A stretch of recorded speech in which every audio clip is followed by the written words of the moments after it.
আমরা বাড়ি থেকে অনেক শিক্ষা পেতে পারি যদি চেষ্টা করি। দেখবে লক্ষ্য করে একটা যখন রান্না হয়, সেই রান্নাটা করতে গেলে কাটাকাটি বাটাবাটি কত কিছু, রান্নাটাকে পাকানো, রান্না করা, সবথেকে বড় কথা সেই সবজি হোক দানা শস্য হোক সেগুলো তার আগে যেসব কৃষকরা রোপণ করেছে সেটার জন্য আবার মাস 2-3 সময়, কতটা সময় লেগেছে, সেই সময়টার পরে কিনে আনা হয়েছে, এনে কাটাকাটি বাটাবাটি করে রান্না করা হয়েছে, কুকিং করা হয়েছে, তারপরে সেই ভাতটা বা সেই খাবারটা পাই আমরা। সেই খাবারটা খেতে কিন্তু 10 থেকে 15 মিনিট শেষ, রাইট? 10 থেকে 15 মিনিট এতটা সার্কেলের জন্য এতটা কষ্ট 10 থেকে 15 মিনিটে আমরা শেষ করে দিই।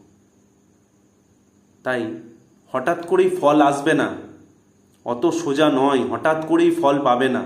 তার জন্য মেহনত করতে হবে, সময় লাগবে, সময় দাও, ভালো করো, ভালো হবে।